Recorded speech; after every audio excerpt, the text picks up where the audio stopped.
Hello respected advocates, मेरा नाम Sam है। मैं आपको आज एडवोकेट डायरी कैसे यूज़ करते हैं वो शुरुआत से बताऊंगा। एक शॉर्ट वीडियो रहेगा, लेकिन बहुत जल्दी जल्दी मैं आप लोगों को ये सिस्टम समझाने वाला हूँ। सबसे पहले जब अकाउंट बनाने के बाद आप यहाँ पे आते हो तो उसके बाद में आपको सबसे पहली रिक्वायरमेंट होती है कि ये माई केसेस में जाके आपको एक एटलीस्ट एक तो केस ऐड करना बहुत ज़रूरी है। जब तक ये भी केस ऐड नहीं होगा, आप कोर्ट, क्लाइंट या कोई भी केस हियरिंग जो है नहीं डाल पाओगे, क्योंकि सबसे heart of the application case होता है। तो मैं यहाँ पे ऐसा नाम देता हूँ, फर्स्ट केस फॉर डेमो। जल्दी जल्दी आपको मैं client one versus client B, ये जो केस नेम है ये बहुत सारी जगह पे प्रिंट होता है एक्चुअली। जैसे ए वर्सेस बी जो आपका होता है केस का नाम आपके याद रहने के लिए, वो आप यहाँ पे डाल सकते हो। सीएनआर नंबर में आप कोई भी रियल सीएनआर नंबर डाल सकते हो या ब्लैंक छोड़ दो अगर आपके पास अभी नहीं है तो। और यूआरएल में कंज्यूमर कोर्ट का यूआरएल या जो भी यूआरएल वैलिड है जहाँ से डाटा ले सकते हैं वो आप डाल सकते हो।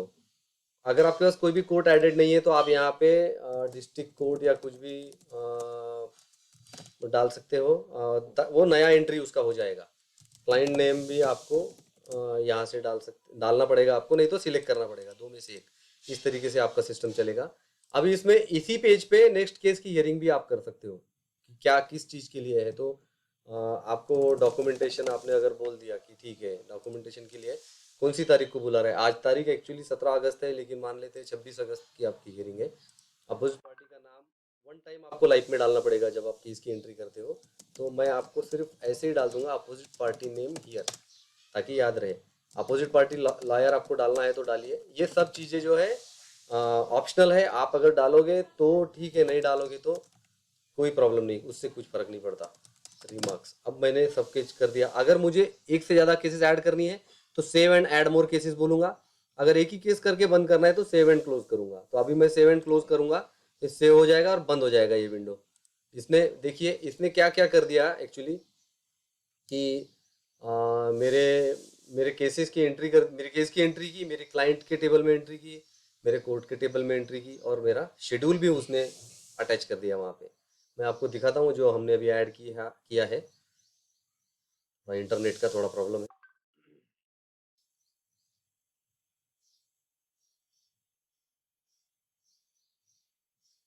काफ़ी समय लग रहा है। आज हमारे बारिश की वजह से थोड़ा इंटरनेट स्लो है मेरे पास।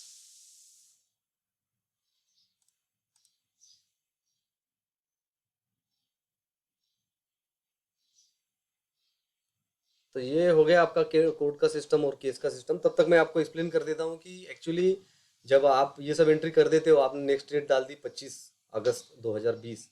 इससे होता क्या है कि 24 अगस्त को आपके जो क्लाइंट है और आप जो हो एडवोकेट, आप लोगों को इन्फॉर्मेशन चला जाता है हमारी तरफ से। अगर आपने क्लाइंट का ईमेल आईडी डाला तो आपको हम उनको भेज देते हैं उसका इन्फॉर्मेशन। अगर आपने आपका तो ईमेल आईडी हमारे पास रहता ही है, तो हम एडवोकेट लोगों को पूरा शेड्यूल भेज देते हैं। मतलब हम लोग 3 बार एडवोकेट को शेड्यूल भेजते हैं। एक तो होता है हर महीने की 1 तारीख को, जिसमें हम लोग अगले महीने का पूरा शेड्यूल भेजते हैं 30 दिन का, कि आपके कौन से केसेस लगने वाले हैं, ताकि आप प्रिपेयर्ड रहे और आप अपने कस्टमर्स को इन्फॉर्म कर सके। हर संडे को, एवरी संडे हम लोग अगले 15 दिन का आपको शेड्यूल हम लोग भेज देते हैं, ताकि आप उसके लिए भी प्रिपेयर रहे। कभी कभी याद निकल जाती है या आपने केसेस को शेड्यूल नहीं किया होगा तो इसलिए। और तीसरा भेजते हैं हम लोग एक दिन पहले, ताकि गलती से भी आप भूल ना जाए। हम अलग अलग तरीके से भेजते हैं। पहला तो हम लोग क्या करते हैं कि आपको ईमेल भेजते हैं, वो तो एक बात है, आपकी ईमेल आईडी आप चेक करते रहिएगा। दूसरा आपको एसएमएस करते हैं, अगर आपके एसएमएस का वैलिडिटी है और अकाउंट में पैसा है तो, एसएमएस आपने खरीद रखा है तो। और तीसरा हम भेजते हैं आपके मोबाइल पे push notification. Push notification means जैसे व्हाट्सअप का पुश नोटिफिकेशन आता है, वैसे हर हर रोज आपको पुश नोटिफिकेशन आएगा कि आपके कल इतने केसेस हैं। तो ये चीज़ें हम ऑलरेडी करते हैं एडवोकेट के लिए। और क्लाइंट के लिए क्या करते हैं वो भी हम बताते हैं। अभी देखिए ये केस मैंने ऐड किया था, फर्स्ट केस फॉर डेमो करके। तो इसमें मेरा क्लाइंट नेम मैनुअल था, अपोजिट पार्टी का ये था, कौन सा असाइंड है ये है। मतलब मैंने ये मेरी केस की डिटेल दिख रही है, मेरा क्यूआर कोड आ गया, ई कोड का क्यूआर कोड आ गया। मैं यहाँ क्लिक करूंगा तो उसने मुझको कॉपी करके दे दिया, और ओके बोलूंगा तो मुझे क्यूआर कोड के पेज पे ले जाएगा। ई कोड में मुझे सिर्फ कॉपी पेस्ट करना है, क्योंकि कॉपी तो ऑलरेडी हुआ था मेरा, मुझे सिर्फ पेस्ट करना है। पेस्ट करके मुझे ये कैप्चा डालना है यहाँ से। कैप्चा डालोगे तो आपको उसका डिटेल दिख जाएगा, जो भी आपको नेक्स्ट डेट की वगैरह डिटेल देखनी है उससे इंटीग्रेट हो गया, या तो आप इस क्यूआर कोड को स्कैन भी कर सकते हो जो आपको यहाँ दिखाई दे रहा है। अब ये जो ऑप्शंस दिख रहे हैं आपको, इसमें बहुत सारे ऑप्शंस है, मैं क्विकली बता दूंगा क्या क्या करता है। इसमें एडिट केस करता है, जिससे आप इस क्रेडिट को, अगर इस केस को अगर कुछ एडिट करना चाहो, एसोसिएट ऐड करना चाहो, केस कोड का नाम चेंज करना चाहो, क्लाइंट चेंज करना चाहो, जो भी आप करना चाहते हो सब कुछ वो अलाउ करेगा।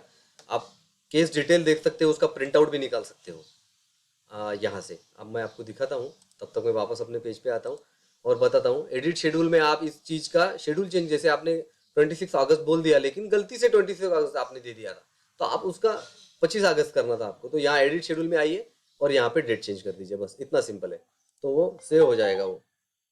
उसके बाद में आप इस केस को गलती से अगर ऐड हुआ होगा तो डिलीट भी कर सकते हो। आपने शो शेड्यूल बोल दिया तो आपको पूरी डिटेल उसकी दिखाएगा यहाँ पे। ये इस तरीके से आपको पूरी डिटेल दिखाएगा, तो अगर उसकी डिटेल होगी तो दिखाएगा, नहीं होगी तो वो कुछ नहीं दिखाएगा। तो ये आपको फ्यूचर शेड्यूल दिखा रहा है कि आपका आज के आगे वाले तारीख में कितने केसेस लगे हैं। अब मेरे अकाउंट में आज से आगे वाली केस एक ही है सिर्फ, और अगर मुझे प्रिंट चाहिए तो मैं इस प्रिंट बटन पे क्लिक करूंगा, मुझे अगर ये डाउनलोड करना है, किसी को भेजना है तो मैं डाउनलोड करूंगा। इस तरीके से मैं अपना कैलेंडर भी देख सकता हूँ, माई कैलेंडर करके यहाँ आपको जो दिख रहा है, मैं यहाँ क्लिक करूंगा माई कैलेंडर पे, तो मुझे मेरा फ्यूचर का पूरा कैलेंडर दिखाएगा कि इस महीने में मेरा शेड्यूल क्या क्या रहने वाला है, वो हाईलाइट करेगा। देखिए मैं एक एडवोकेट नहीं हूँ तो मेरा सब डमी रहेगा डाटा, आप उस पर ध्यान मत दीजिए, लेकिन आपका डाटा रियल रहेगा, आपको इस तरीके से वो दिखाएगा। और जिस भी बटन पे आप क्लिक करोगे वो उसका डिटेल आपको इस तरीके से आपको उसका डिटेल दिखाना शुरू करेगा। आपको जो भी केस देखनी है, जैसे केस 002 देखना है, तो आप वहां दबाओगे, प्रेस करोगे तो आपको इस तरीके से पूरा शुरू से लेके एंड तक सब कुछ दिखाएगा आपको। इस तरीके से आप इसका भी प्रिंट ले सकते हो, प्रिंट का बटन है, अगर क्यूआर कोड है तो राइट साइड में ऐसा क्यूआर कोड दिखाता है और ये पूरा का पूरा आपको केस का डिटेल दिखाता है। ये हो गया सिस्टम आपका कोर्ट एंड केस का। आप इसमें खुद की वेबसाइट अगर आपको बनानी है, जो हमने फैसिलिटी दी है, आप माई वेबसाइट इन्फो बटन पे क्लिक कीजिए, अपडेट माई प्रोफाइल पे क्लिक कीजिए, आपका फोटो अपलोड कीजिए, आपका यूजर नेम ऑटोमेटिक बना हुआ है, आपका एड्रेस जरूर दीजिएगा, आपका जिप कोड डालिए, पिन कोड, आपका सिटी का नाम जरूर डालिए, एजुकेशन इज नॉट कंपलसरी, आप डालेंगे तो अच्छा है। सबमिट करो या आगे बढ़ो तो आप उसको, ये डाटा आप हमारे पास ऑलरेडी है, नंबर और आपका नाम, ईमेल आईडी, और यहाँ पे आप प्रैक्टिस डिस्क्रिप्शन डाल सकते हो और आप अचीवमेंट्स डाल सकते हो, प्रैक्टिस के प्लेस आप कहाँ कहाँ प्रैक्टिस करते हो, ये सब चीज़ें कहाँ दिखेगी मैं आपको सब दिखाता हूँ। और उसके बाद अगर आपको गैलरी में इमेजेस डालने हैं तो आप इस बटन पे क्लिक करके जितने भी इमेजेस आपको आपके गैलरी में दिखाने हैं वो आप आपकी गैलरी में दिखा दीजिए। मैं आपको यहाँ माई करंट वेब पेज पे क्लिक करके दिखाता हूँ कि कौन सा सिस्टम कैसे दिखता है, क्या होता है जब हम ये करते हैं। अब मैं इसको फिनिश कर देता हूँ एक्चुअली, ये फिनिश हो चुका है, मतलब मेरा डाटा एंट्री, मतलब मेरा वेबसाइट क्रिएट हो गया। जब मैंने ये डाटा डाला तो मेरे दो वेबसाइट बनते हैं, एक मेरे लिए बनता है जो कि मैं किसी को शेयर कर सकता हूँ, और एक मेरे क्लाइंट्स के लिए बनता है जो मेरे क्लाइंट्स देख सकते हैं। मैं ये सब चीज़ें टैब बंद करता हूँ और कंफ्यूजन अवॉइड करने के लिए। उसके बाद में आपको, आप इसमें और क्या क्या कर सकते हो, हाँ आप इसमें आपका पेमेंट इन्फॉर्मेशन भी देख सकते हो। लेकिन सबसे फर्स्ट टाइम जब आप यहाँ पे आओगे तो आपको बोलेगा आपका पिन डालो, अगर आपके पास में पिन कोड नहीं है तो आपको ये जो बटन है जनरेट ट्रांजैक्शन पासवर्ड, इससे आपको जनरेट करना पड़ेगा। फिलहाल मेरे पास पिन है, ये जब आप क्लिक करोगे तो आपके ईमेल आईडी पे एक ओटीपी आएगा, वो ओटीपी डाल के आपको पिन सेट करना है। मतलब पूरा सिक्योर सिस्टम है, आपके जूनियर लॉयर्स को भी आप यूजर नेम पासवर्ड दोगे तो आप उनको पता कुछ नहीं चलने वाला है। ये देखिए ये पेज है पेमेंट लिस्ट का, यहाँ पे जो है ऐड पेमेंट का मेरा एक बटन है, मैं वहाँ क्लिक करूँगा तो मुझे किसी भी क्लाइंट के पेमेंट से रिलेटेड चीज़ मैं जब यहाँ पे एंट्री करूँगा तो एक बेनिफिट होता है कि आपके कस्टमर को ईमेल और एसएमएस इमीडिएट बेसिस पे चला जाएगा, आपको भी आएगा और उनको भी आएगा। तो बहुत इंपॉर्टेंट चीज़ है ये। अब ये देखिए इस नंबर पे एसएमएस भी जाएगा और इस ईमेल आईडी पे मेल भी जाएगा। तो अब पेंडिंग है, मान लेते हैं आपको पैसा चाहिए 29 अगस्त को, तो आपने लिख दिया कि 29 अगस्त और पेंडिंग, तो इसका एक खासियत है कि 28 अगस्त को एक बार ये फिर से रिमाइंड करेगा, ये बहुत इंपॉर्टेंट है। केस अमाउंट, ये मैं कुछ भी लिखूंगा लेकिन ये जाएगा एसएमएस में, आप ध्यान से लिखिएगा।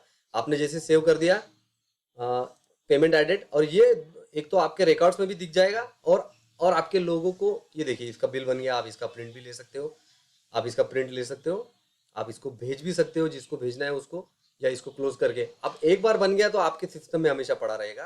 प्लस इसका एसएमएस मुझे आ चुका है एक्चुअली, ये मोबाइल पे मेरे इसका एसएमएस आ चुका है कि आपके एडवोकेट ने, क्योंकि नंबर मेरा दिया गया था पर्सनल नंबर, कि आपके एडवोकेट ने जो है एक 1,000 रुपये का जो है पेमेंट इनवॉइस बनाया है। तो आपके क्लाइंट को मुंह से बोलने की जरूरत नहीं पड़ेगी आप लोग को, ठीक है। ये सबसे बेहतर है कि इससे बोलने की जरूरत नहीं है। और आप यहाँ पे देखिएगा, आपको पूरा जो है दिख जाएगा एक्चुअली कि क्या क्या कितना काम आपने किया है, कितने लोगों के पेमेंट पेंडिंग है, कितने लोगों के पेमेंट पेड है, सब कुछ। ये रेड रेड में जो दिख रहा है ये पेंडिंग है, जो ब्लू में है वो पेड है। इस तरीके से हम लोगों ने किया है, देखिए रिसीव्ड वाले में, ठीक है। इसके बाद में आप जो है अपने डॉक्यूमेंट्स, आपके अपॉइंटमेंट भी आप यहाँ पे ऐड कर सकते हो। आपको अगर किसी से मिलना है, फ़ोन करके बुलाने की ज़रूरत नहीं है, क्योंकि हम लोग, आप जब अपॉइंटमेंट बुक करते हो तब एक एसएमएस तब भी भेजते हैं, ईमेल भी भेजते हैं, अगर ईमेल आईडी दिया है, मोबाइल नंबर दिया है तो। नहीं तो हम लोग एक दिन पहले, आपको तो खैर रिमाइंडर आएगा ही आएगा, क्योंकि आपने तो ये लिया ही है सिस्टम, आपका ईमेल आईडी और मोबाइल नंबर हमारे पास रहता ही है। अपॉइंटमेंट फॉर केस डिस्कशन, तो ये ईमेल और ये मोबाइल एसएमएस जो है आपके क्लाइंट को चला जाएगा। ये बहुत बेहतरीन सिस्टम है, आपको बोलने की जरूरत नहीं है। मान लेते हैं आपने 29 तारीख का सेट किया, तो 28 तारीख को भी एक रिमाइंडर उनको चला जाएगा। तो आपके लिए सिंपल है कि आपको याद नहीं रखना है, रिमाइंड नहीं करना है, हमारा सिस्टम ही पूरा। ये देखिए, ये एसएमएस मुझे आ गया फिर से कि इनका जो है अपॉइंटमेंट फिट कर दिया है एडवोकेट कशिश ने। ये डमी अकाउंट है, इसकी चिंता मत कीजिए, मतलब आप अपने इस पे ध्यान दीजिए, लेकिन मैं आपको सिर्फ दिखा रहा हूँ कि एसएमएस आ गया है। मुझे उसका मेल भी सिस्टम में आया होगा शायद, अगर मैं देखूंगा तो। और उसके बाद में आपको क्या करना है, आपको डॉक्यूमेंट्स अगर अटैच करने हैं आपके, तो आप यहाँ पे आके केस डॉक्यूमेंट अगर आपको अटैच करने हैं तो किस केस के डॉक्यूमेंट है वो कीजिए सिलेक्ट। यहाँ पे फाइल सिलेक्ट कीजिए और सेव कर दीजिए। हमारे क्लाउड सर्वर पे लाइफ टाइम के लिए आपका वो डॉक्यूमेंट अपडेट रहेगा। आपका कौन सा भी डॉक्यूमेंट आप बोलिए, जैसे मान लेते ये एडवोकेट साहब है, मैं इनका फोटो अपलोड कर रहा हूँ, एडवोकेट फोटो, और मैं सेव बोलता हूँ, तो ये फोटो अभी जिंदगी में हमेशा मेरे पास पड़ा रहेगा इनका, जब तक मैं डिलीट नहीं करूंगा। लेकिन वो आपके क्लाइंट के रिलेटेड कौन से भी डॉक्यूमेंट हो सकते हैं, जमीन के कागजात है, राशन कार्ड है, या केस से रिलेटेड है, या किसी ने के चेक बाउंस हुए होंगे तो उसके चेक के फोटोज है, वो सब। आपके मोबाइल को कुछ भी प्रॉब्लम होगा, हमारे सर्वर को कोई प्रॉब्लम नहीं होगा, क्योंकि सब कुछ सिक्योर्ड सिस्टम में रखा हुआ है। आपके क्लाइंट के यूआरएल पे आप यहाँ से भी जा सकते हो, ये जो go to my client web portal button दिया है वो, या फिर आप यहाँ से आइए, वेबसाइट फॉर माई क्लाइंट है। यहाँ की खूबसूरती बताता हूँ मैं। होता ऐसा है कि आप जब यहाँ पे क्लिक करते हो तो इसमें आपका फोटो और आपका नाम, ये दोनों चीजें क्लाइंट को दिखती है एक्चुअली। और क्लाइंट को ऐसा लगता है कि आपने उन लोगों के लिए वेबसाइट पर्सनली खर्चा करके बनाई है एक्चुअली। तो आप यहाँ पे, वो लोग यहाँ पे ईमेल आईडी या फिर उनका मोबाइल नंबर डालेंगे तो उनको ओटीपी जाएगा, ताकि वेरीफाई हो जाए। और अगर उन्होंने ओटीपी भी, इसके बाद के पेज पे ओटीपी मांगेगा, मैं आपको दिखाता हूँ इस तरीके से, सेंड ओटीपी। अब जब ओटीपी वो बंदा डालेगा तो उस सही डालेगा ओटीपी, तो उसको आपके केसेस दिखाई देंगे। मतलब हम अनरिकॉग्नाइज लोगों को आपके केसेस या उनके केसेस, और उनको सिर्फ उनके केसेस दिखेंगे, उनको किसी और क्लाइंट के या किसी और एडवोकेट के केसेस नहीं दिखते एक्चुअली। अगर वो क्लाइंट आपका है और आपने उसका ईमेल आईडी और मोबाइल नंबर डाला है तो ही। तो ये चीज़ें हो गई है। और आप अपने माई प्रोफाइल में आने के बाद इसमें एक अच्छी चीज़ ये है कि आपका वेबसाइट का क्यूआर कोड आप डाउनलोड करके अपने विजिटिंग कार्ड में भी लगा सकते हो। मैं आपको दिखाता हूँ वो कैसे काम करता है। फिलहाल मैं ओटीपी वगैरह नहीं डालूंगा, क्योंकि हमारे काम का है नहीं एक्चुअली। तो ये वेबसाइट की मैं बात कर रहा था। देखिए मेरा फ़ोटो, सैंपल का फ़ोटो है हमारा। यहाँ पे कोई भी अपॉइंटमेंट भी ले सकता है। ये देखिए अपॉइंटमेंट रिक्वेस्ट आ सकती है, टाइम एंड डेट सिलेक्ट करके, उनका email ID, mobile number. Google map पे एड्रेस दिखाता है, ये आप देख सकते हो। गूगल मैप पे पूरा एड्रेस, कोई भी आदमी को हमारे ऑफिस आना है तो आ सकता है। और प्रोफाइल में जाके एडिट प्रोफाइल कर सकता है, या क्लाइंट एरिया में क्लिक करेगा तो मेरे क्लाइंट की वेबसाइट पे वो बंदा चला जाएगा।